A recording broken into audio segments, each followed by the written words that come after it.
esse negócio de dizer que é esquerda não adianta. Eu não tenho preconceito, né? Essa coisa de direita, esquerda, porque exatamente essa dicotomia, essa briga de esquerda e direita, ela é um instrumento fantástico nas mãos do poder que nos domina. Por exemplo, você faz um investimento de pesquisa e desenvolvimento, você vai levar 10 anos para ter um retorno. Como é que uma empresa pequena vai aguentar isso, estando o mercado ocupado por gigantes mundiais? Impossível. Quer dizer que globalização não é uma coisa útil? A globalização é uma coisa terrível. Nós só teremos desenvolvimento econômico, social e político, que tudo anda junto. Esse negócio de político e econômico separado é malandragem. É uma questão que eu digo, por exemplo, que a maior ajuda que o chamado primeiro mundo pode dar ao chamado terceiro mundo é deixá-lo em paz. Deixá-lo em paz. Esse negócio de cooperação internacional só se fosse recíproca, se fosse uma coisa igual. O Brasil, mal administrado, repito, ele cresceria a 10% ao ano, empataria com a China. Ele está administrado para ser subdesenvolvido. O Brasil, com a sua fabulosa dotação de recursos naturais, ele é objeto de sistemática manietação para que não os use, para que os deixe à mercê dos tais que se dizem de primeiro mundo. É isso aí. No Brasil, a relação dívida-PIB é 50%, e o Brasil paga a maior taxa de juros do mundo. Vai explicar isso? Então, veja bem se não é pior do que pornográfico o que eu estou comentando. Pior do que pornográfico. Salve família Encarando, aqui quem fala é o Davi e seja muito bem-vindo ao nosso humilde canal. Como eu sei que a maioria de vocês nunca foi apresentado a esse homem propositalmente, ele se chamava Adriano Benayon e era advogado, era diplomata e era economista. Além disso, se Dr. Enéas tivesse chegado ao poder, tivesse sido eleito presidente, se as pessoas não tivessem escolhido Barrabás, mais uma vez, ele teria sido o nosso ministro da Economia. Simplesmente isso. Esse é o homem que ensinou a maior parte do que Enéas sabia sobre economia. O responsável é esse homem. Tanto é que o próprio Enéas escolheu ele como seu ministro da Economia. Não porque fosse lhe trazer votos. A maioria das pessoas não conheciam ele, como não conhecem até hoje. Mas Enéas queria pessoas que fossem verdadeiramente nacionalistas e não traidores da pátria. E por isso escolheu esse homem. Eu quero agradecer ao nosso inscrito Iago, que me mandou não só esses vídeos, como também um livro do Adriano Benayon, explicando claramente o problema do Brasil. E é incrível, família, que é uma coisa que já foi escrita há um tempo e parece que é ao vivo. Você, inclusive, vai ver isso nas entrevistas. Você vai dizer, não, esse cara deve ter feito há pouco tempo. Isso aí deve estar sendo ao vivo, porque o cara está falando dos problemas atuais. Como é que pode? Sabe por que é que pode isso acontecer, família? Porque o problema do Brasil é como se fosse uma doença. A doença existe, já foi detectada, já está diagnosticada, e o tratamento é aquele. Você pode evoluir, ter um remédio que cure mais rápido, um laser que passe ali e desmanche, mas não importa o quanto tempo passa, o quanto se evolua, o problema é aquele e precisa ser sanado. Ponto final. E esses caras fizeram um diagnóstico muito certo, muito claro do que era o Brasil, de uma maneira simples, para que as pessoas possam entender. Você vê entrar direita e esquerda, o povo ficar brigando por eles dois, e os analfabetos da esquerda, os analfabetos da direita, um jogando a culpa para o outro. Você vê que o povo começou a se unir na direita agora, todo mundo começou a ver que realmente a esquerda estava destruindo o Brasil, então todo mundo começou a se unir na direita. E isso foi ruim para o sistema. Como assim, Davi? Isso foi ruim para o sistema, todo mundo virou direitista? Porque as pessoas estavam ali, eu vi diversos vídeos quando o Bolsonaro começou a mudar as propostas de campanha, começou a fazer o oposto do que prometeu, as pessoas começaram a dizer, olha, gravar vários vídeos, você viu isso em Face, em YouTube, em todas as redes sociais, olha, eu votei no senhor, olha, eu votei no senhor para fazer o que é certo, eu não votei no senhor para fazer isso que o senhor está fazendo. Então, o sistema viu que se as pessoas todas virassem direitistas e começassem a cobrar do governo o que é certo para ele fazer, ele não vai poder governar para eles. Porque os governos, meus caros amigos, quando se trata de política global, geopolítica, ele trabalha exatamente com uma marionete, fazendo a vontade deles, para não ter problema nenhum, para não sofrer um impeachment, para não sofrer um acidente. Isso é com todos, não é só com Bolsonaro, não é só com Lula. Você pega a história de toda a nossa política e você vê os que bateram de frente, que foram muito poucos, eles acabaram num caixão. Então, você vê esse racha que aconteceu na direita, proposital, para que dividisse as pessoas, porque se elas estiverem unidas, seja em esquerda ou em direita, o sistema não pode trabalhar. Se as pessoas, olha, eu te apoio, mas eu vou cobrar tudo que você prometeu, eu quero que você faça o certo, então o sistema não pode trabalhar. Então é preciso criar um vilão para que assim faça-se o mocinho e as pessoas apoiem as atitudes desse mocinho. Se você assistir Olavo de Carvalho, você vai ver exatamente ele dizendo isso. Olha, uma coisa é roubar uma coisa e outra coisa é montar um exército. Ele tenta criar um monstro devorador, destruidor, para que as pessoas pensem, olha, é melhor aceitar isso do que permitir isso aqui. É isso que ele está fazendo, uma verdadeira lavagem cerebral na cabeça das pessoas. E como a esquerda já é cachorro morto, pelo menos por enquanto, já está muito em baixa, não vejo ninguém, eu sou esquerdista, a minoriazinha desse tamanho. A maioria virou de direita.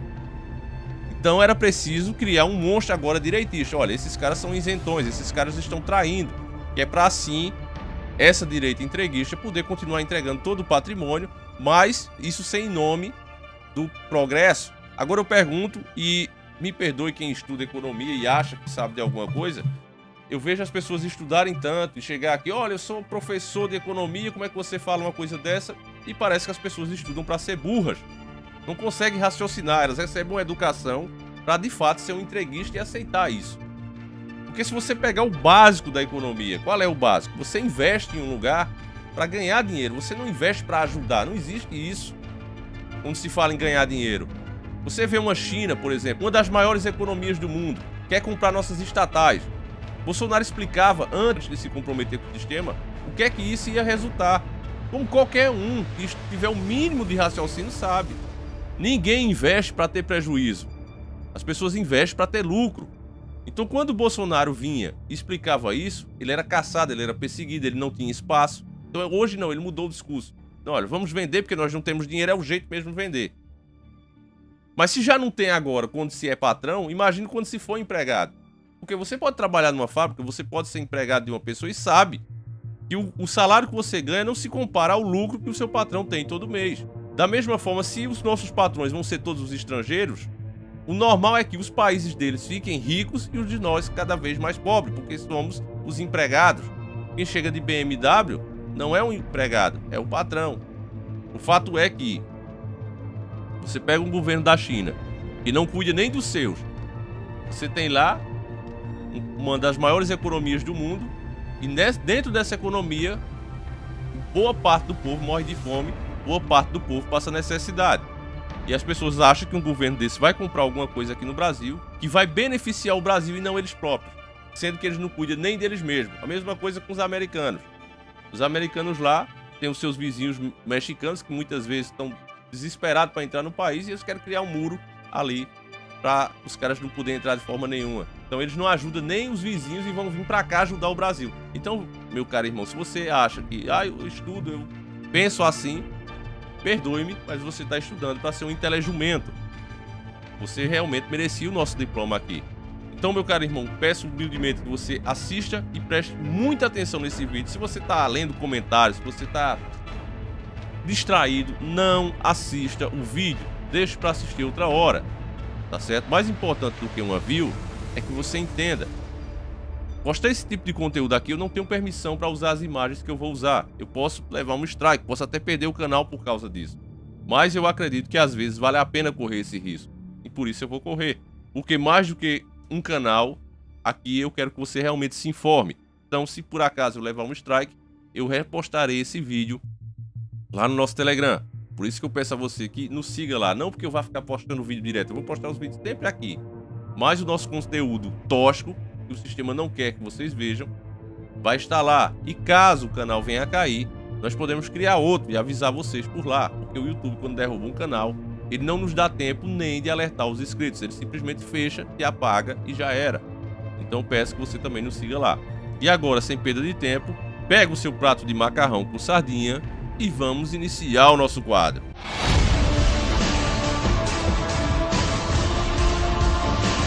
Senhores do Mundo. Está aqui hoje um grande conhecedor de espaços, um grande conhecedor de cenários possíveis. Ele é advogado, economista, diplomata. Vocês perguntarão, pô, mais um? Pô, não, esse é diferente. Porque ele não fala economês, não fala diplomatês, não fala globalês. Ele fala, sim, da luz no fim do túnel do terceiro mundo. Ele é Adriano Benayon. Adriano Benayon. Diga uma coisa para quem nos vê. O que é a tragédia do terceiro mundo?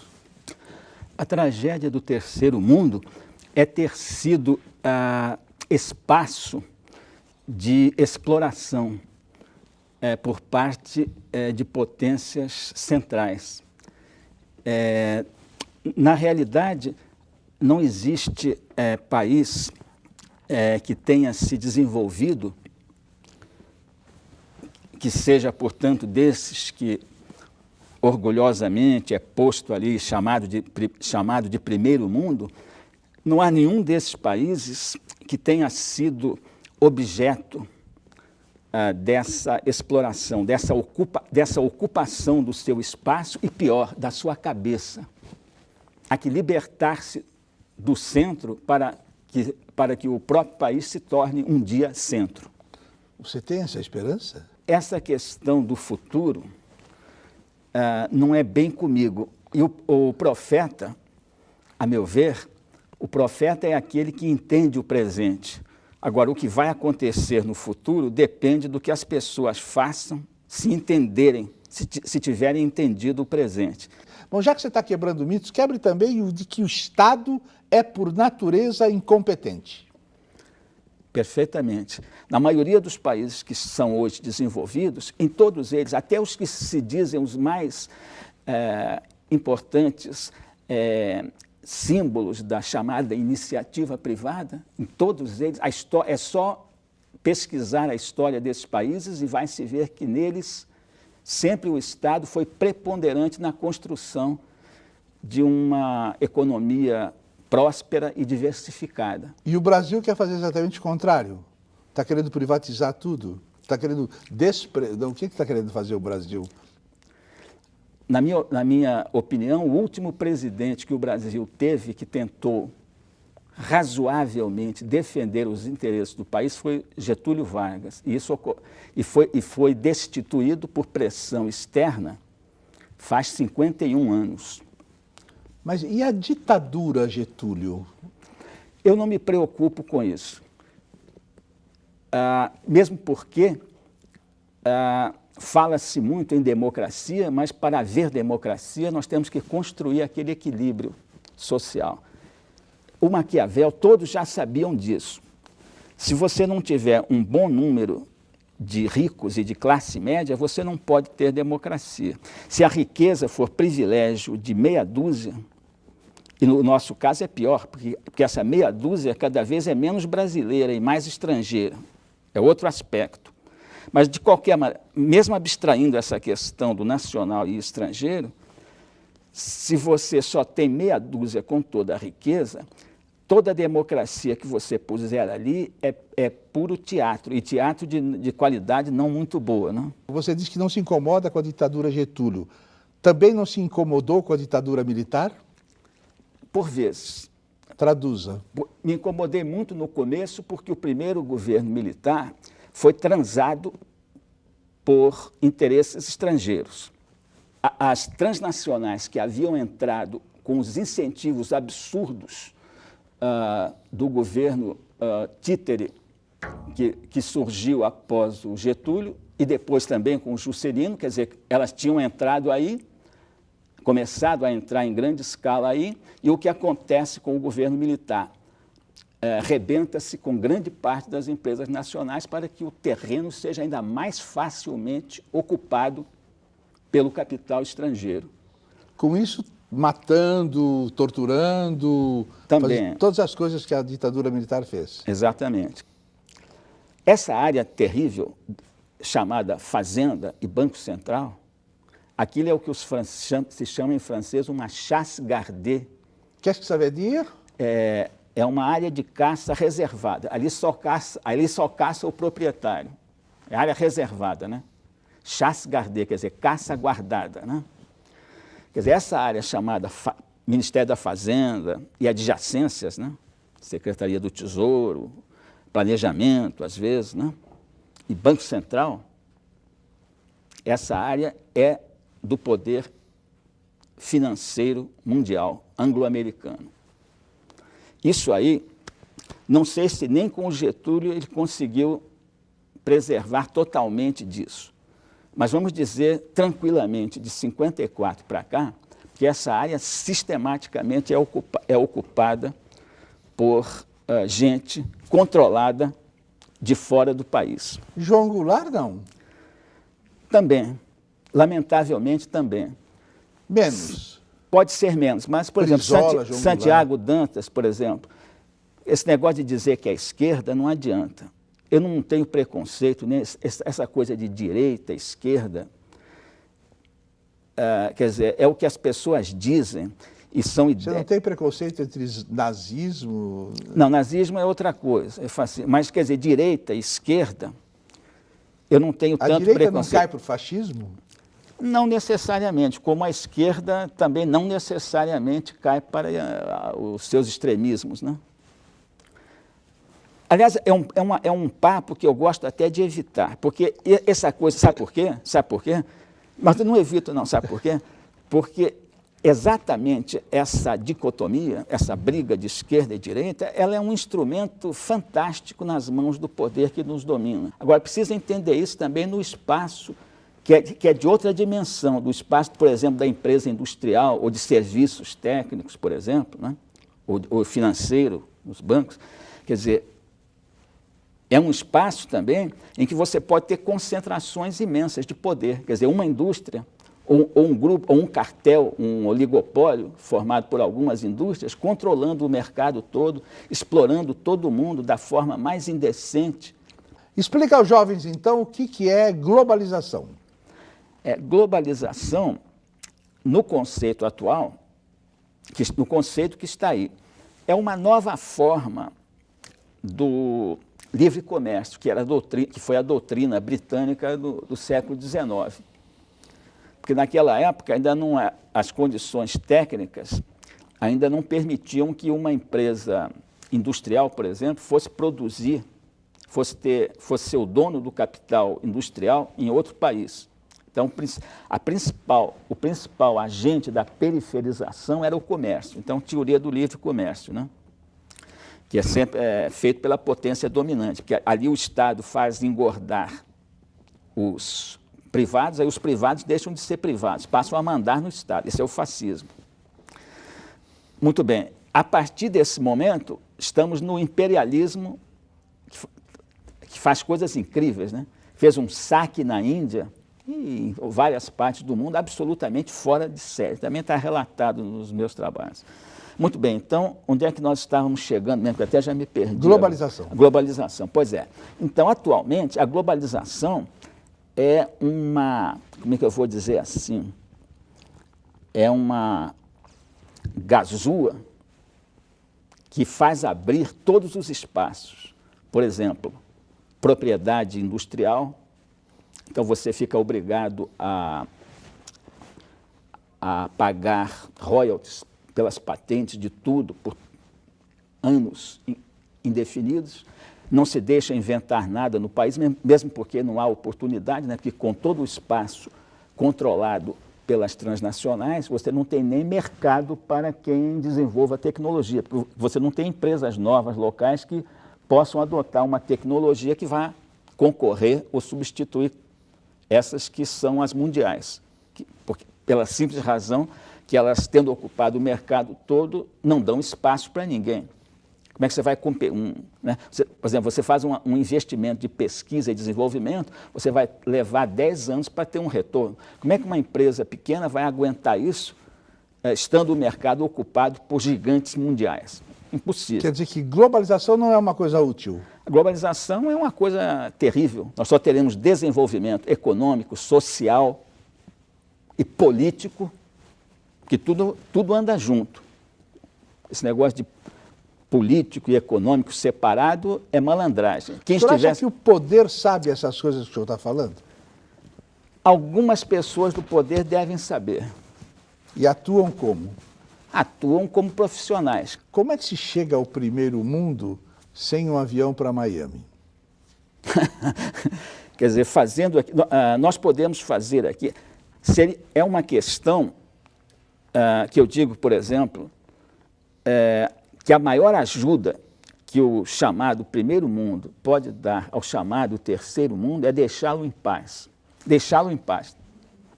Esse negócio de cooperação internacional só se fosse recíproca, se fosse uma coisa igual. A chamada ajuda é um dos ardis mais terríveis para que o país periférico tenha a sua dominação cada vez maior, sofra uma dominação cada vez maior. Então, sem ir a Miami é o seguinte, aliás, se chegar em Miami vai encontrar um subdesenvolvimento desgraçado também, mas naquele contraste, né, com aquelas mansões que agora estão inundadas, aquela coisa toda. Né? Mas vamos deixar a digressão de parte, senão vai o tempo todo aqui. Né?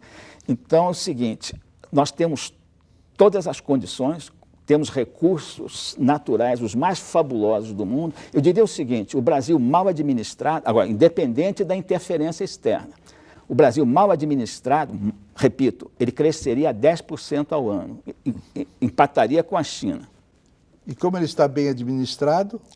Não, ele não está administrado, ele está desadministrado. Ele está administrado para ser subdesenvolvido. O Brasil, com a sua fabulosa dotação de recursos naturais, ele é objeto de sistemática manietação para que não os use, para que os deixe à mercê dos tais que se dizem de primeiro mundo. É isso aí. Para termos alguma coisa parecida com democracia, nós temos que arranjar mais povo em condições, ou seja, povo que tenha capacidade profissional, técnica e econômica. Então, você vai arranjar povo para poder exercer a democracia. Agora, você mantendo o povo, como eles dizem, ignaro, só no clientelismo, só ganhando ali, né? Ali ele vai ser massa de manobra. Isso então não é democracia. Adriano, então vamos à filologia da palavra populista. O que é populista? Populista é um jargão aí da USP, de outros aí, para desqualificar determinados políticos que tentam fazer alguma coisa um pouco mais, assim, que ajudar um pouquinho o povo, né? Quer dizer, então eles dizem que é populista. Agora, os bacanas, que não são populistas, são os que entregam tudo, nessa visão. No Brasil, a política monetária e fiscal são agentes patológicos transmissores da penúria. Perfeitamente. O senhor falou isso, explica. É um exemplo fantástico. O Japão tem uma relação dívida-produto de quase 200. Quer dizer, a dívida pública é quase 2 vezes o PIB do Japão. E a taxa de juros é negativa. No Brasil, a relação dívida-PIB é 50%, e o Brasil paga a maior taxa de juros do mundo. Vai explicar isso? Então, veja bem se não é pior do que pornográfico o que eu estou comentando. Pior do que pornográfico. Bom, então, veja bem como é que... Pornografia às vezes é boa, né? A pornografia é boa, por isso que eu estou dizendo pior, quer dizer, talvez nem dê para comparar, a comparação é infeliz. Me diga uma coisa. Mas ele só... Posso completar? Claro. Então, é o seguinte, para responder direitinho a sua pergunta. Claro. Então, arbitram-se essas taxas de juros. Com isso, o setor público paga 150 bilhões de juros a mais do que deveria pagar. Essa taxa de juros se reflete na taxa que os privados pagam. Então, são mais 150 bilhões que o povo aqui paga de excesso de juros. São aqueles 300 bilhões. Esse dinheiro Veja bem, com 4 bilhões de reais por ano, você faria um investimento aqui, por exemplo, na energia de biomassa, que substituiria todos os combustíveis de petróleo em 10 anos. Você criaria 15 milhões de empregos ao final do período, com 4 bilhões. Para você ter uma ideia do que são esses 300 bilhões que são atirados pelo ralo. E não é a única coisa. Bom, então onde é que vem a política fiscal? Você tem, ao mesmo tempo, a carga tributária mais alta do mundo, para quê? Para 50%, por exemplo, 50% da Receita Federal ser destinada ao pagamento desses juros absurdos. Isso é saqueio. Isso não é, economicamente ou de qualquer outra maneira, não é explicável. Adriano, quer dizer que o Milton Friedman tem razão que não se deve ter subsídios? Veja bem, os subsídios, em alguns casos, são válidos. O que não é válido é subsidiar os que já dominam tudo. Que o sistema faz isso. Que o sistema ele só subsidia... Agora, por que o Brasil está tão bem com os investidores estrangeiros? Não, bom, veja bem, se você recebe em seu apartamento, na Lagoa ou aqui nos Jardins, recebe umas pessoas, essas pessoas levam tudo do seu apartamento, tudo que desejam, elas não vão ficar zangadas com você. Agora, o diplomata Adriano Benayon, que está aqui presente, esse provocador nato, ele serviu na Holanda, na Alemanha, nos Estados Unidos, primeiro mundo, México, Paraguai, Bulgária, terceiro mundo. Um Pelá, outro aqui, é isso? Eu via de vez em quando ao Brasil, né? Mas já faz um tempinho que eu deixei essa atividade. Essa carreira, Para ser mais preciso, 89, 88, 89.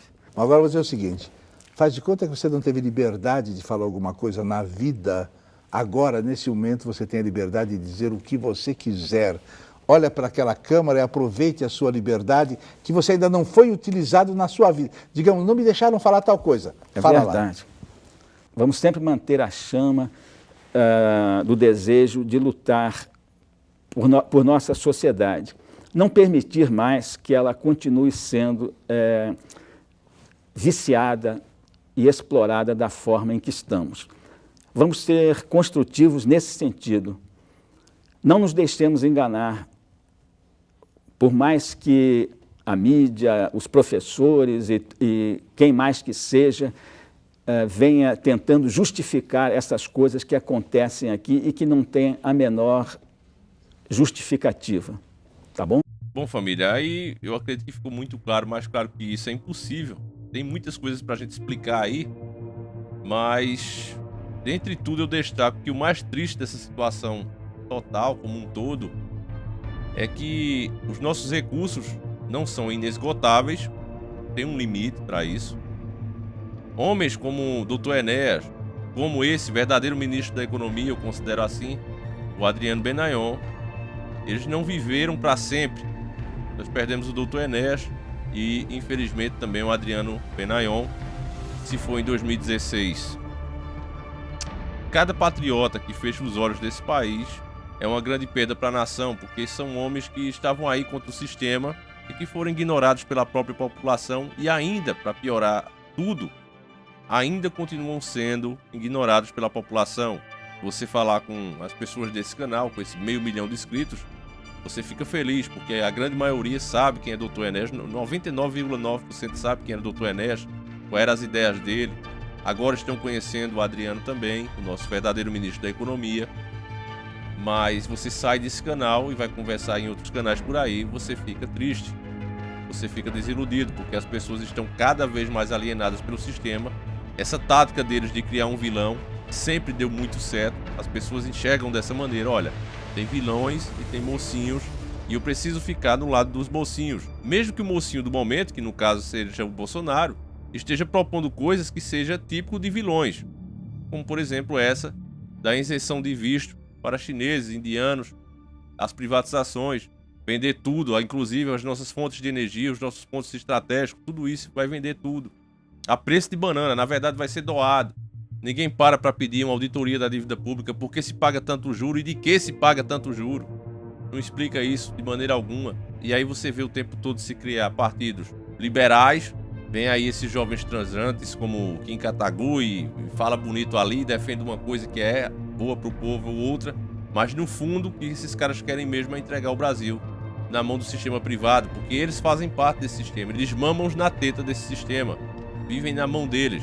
Não, porque você vendeu nosso petróleo, vai acabar com a nossa soberania nacional, um tesouro que deve ser usado para o futuro das crianças, etc, etc. Olha só que engraçado, eu acho que o xerife do mundo, né, os Estados Unidos, ele gosta até de ser polícia do mundo, acho que ele pensa um pouquinho na soberania nacional dele, né, ou não? Acho que ele pensa um pouquinho, né? Por que lá o mercado é aberto? O petróleo, sim, é um setor estratégico, o petróleo, sim, tem a ver com soberania nacional e o país mais soberano do mundo, pelo menos até agora, os Estados Unidos, não precisa de uma empresa estatal para garantir essa soberania nacional e acho que todo mundo aqui concorda que os Estados Unidos é um país soberano.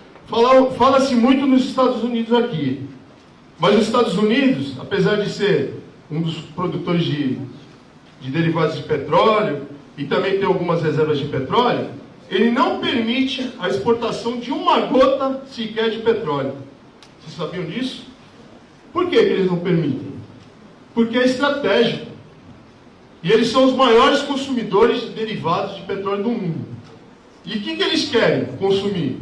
Eles querem consumir as reservas dele ou as reservas brasileiras agora? Se a gente for citar os Estados Unidos, eles levam tão a sério a questão da energia que não só eles controlam quem vai produzir o petróleo na terra deles, como eles controlam quem vai produzir petróleo no mundo todo. Fazem guerras por isso, e acho que isso é conhecido por todos. A invasão do Iraque, com desculpa de arma química, mas que todo mundo sabe qual que era o verdadeiro objetivo. Ou seja, controlar reservas de petróleo e a produção de derivados e o comércio de derivados é uma questão fundamental. É claro, para um país que tem domínio, controle sobre outros países, seja através de colônia, seja através de dívida, seja através de controle direto mesmo, como é o caso dos Estados Unidos, do Iraque, do Afeganistão ou qualquer outra região, é fácil você falar assim, olha, beleza, viu? Quem quiser pode vir aqui. Agora, é óbvio, você, internamente, os Estados Unidos não são nada liberais. Né? Eles são liberais, eles dependem do liberalismo no país dos outros. O Donald Trump está aí para provar isso. O seu país tem que ser liberal. Agora, aqui, só produz quem eu deixo produzir, né? Não é a América para os americanos? Você começa a engordar o sistema privado internacional e esse sistema privado passa a mandar no governo. É óbvio, quem tem dinheiro manda. Os próprios Rockefeller já disseram isso em uma briga com o governo americano. Ter-me o controle do dinheiro e não me interessa quem faz as leis. Isso não é frase do Davi, não sou filósofo e nem quero ser. Isso é frase dos próprios Rockefeller. Se você realmente detém o dinheiro, se você domina as finanças, quem interessa quem faz lei? Todo mundo precisa de dinheiro. O cara vai, mais cedo ou mais tarde, comer na sua mão. Então, meu caro irmão, é muito triste ver como a nação hoje está tratando a política, como, mais uma vez, estamos mais divididos do que nunca. A direita conseguiu essa façanha, conseguiu tornar a maioria do povo de direita, e agora que o povo começou a ser de direita e começou a cobrar o que deveria ser cobrado, aí de repartir essa direita e chamando as pessoas que cobram de isentões, traidores e tudo mais. E realmente, família, o futuro do Brasil é mergulhar numa crise ainda maior. Vocês anotem o que eu estou dizendo, o que eu estou fazendo, e estou provando isso com os nossos vídeos. Não é tirado da minha cabeça como um louco simplesmente fala porque não vai com a cara ou vai com a cara de um determinado marionete, que é assim que eu considero os presidentes atuais do Brasil. E não estou falando especificamente do Bolsonaro, mas desde os que eu me entendo por gente que eu vi, no caso, Fernando Collor, Fernando Henrique, Lula, Dilma, Bolsonaro, todos marionetes. Falavam uma coisa durante a campanha e quando chegaram lá estão fazendo justamente o oposto. E esse plano do Guedes, esse maldito Chicago Boy, o que ele vai fazer é entregar todo o nosso patrimônio. Com isso o povo vai ter aí 2 ou 3 anos de estabilidade, aquela estabilidade disfarçada, porque tá com o dinheiro das privatizações, aquela mixaria que eles vendem a preço de banana. Então continua se pagando juros a eles, recebe esse dinheiro para pagar de juros a eles mesmo. Aqui, ó, vendi, pronto, recebi o dinheiro e vou ficar pagando juro e dando. Quando esse dinheiro acabar, aí a crise volta maior do que já era. E aí o que é que vai fazer? Caos, meu amigo, caos. Para aí em seguida eles vêm com a ordem. Aí esses donos do dinheiro, essas empresas que cresceram tanto, que estão mandando no governo, elas vão vir com a ordem. É triste, família, a gente vê isso acontecendo, a gente tá caminhando em passos largos para isso, e o povo batendo palma e gritando mito, mito. Sinceramente, eu queria dar esperanças a vocês de que precisamos ter muita fé em Deus e também saber que é possível reverter essa situação, mas sendo realista, é muito difícil que isso aconteça, família. Com esse povo alienado, com esse povo que só pensa em si próprio, a coisa tá difícil. Mas, enquanto espaço eu tiver, a minha promessa é de trazer cada vez mais e mais vídeos assim como esse. E a única coisa que eu peço em troca, meu caro irmão, é que você compartilhe, é que você mostre para mais um amigo, porque se a informação ficar só entre nós não podemos fazer nada, a não ser engiar nossa testa, nos preocuparmos à noite e só isso. Se há uma condição de fazer alguma coisa, é despertando a massa. Se a massa souber o que eu sei e o que vocês sabem agora, com certeza elas vão parar de ser gado e vão começar a ser seres pensantes, pessoas que cobram, pessoas que sabem o que é bom para elas mesmas e para a nação. Então eu vou ficando por aqui, fiquem todos com Deus, um abraço e tamo junto.